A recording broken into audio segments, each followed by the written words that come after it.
Press council of India கைட்லைன்ல என் லெட்டர்ல தெளிவா எழுதிருக்கு. நீங்க போடுற கார்ட்டூன்னால ஒரு நாட்டினுடைய வெளியுறவுத்துறை கொள்கை பாதிக்கும் அப்படின்னா கூட that is also an offense. PCI பொறுத்தவரை கைட்லைன் அவங்க எஃப்ஐஆர் போட முடியாது. மத்திய அரசுக்கு முழுமையா அதிகாரம் இருக்கு, அதை பயன்படுத்தி இருக்காங்க. விகடன் பண்ணதை எப்படி நியாயப்படுத்த முடியும்? பிரதமர் கையில விலங்கு மாட்டி பக்கத்துல டொனால்ட் ட்ரம்ப் அவங்க கேலி பண்ற மாதிரி போடுறது எப்படி நாம பண்ண முடியும்? எப்படி பண்ண முடியும்? சோ விகடன் பண்ணது நாயன் தமிழ்நாட்டில் யாருன்னே சொல்றாங்க, திமுக சொல்றாங்க, 2-3 கட்சிகள் சொல்றாங்க. அவங்க பண்ணது மாபெரும் தவறு. எதுக்கு அப்படி போடணும்? போட வேண்டிய அவசியம் என்ன? உங்களுக்கு வேற விதத்துல எடிட்டோரியல் இருக்கு, கார்ட்டூன்ல எதிர்க்கணுமா? எதுக்கு பிரதமர் கைவிலங்கையா மாற்றீங்க?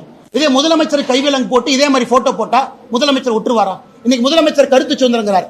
நாளைக்கு அல்ல என் செல்போன்ல நான் ஒரு கார்ட்டூன் போறேன், நம்முடைய முதலமைச்சர் கைவிலங்கு போட்டு பக்கத்துல ஒரு டாஸ்மார்க் கடையை போட்டு உட்கார வைக்கிறது.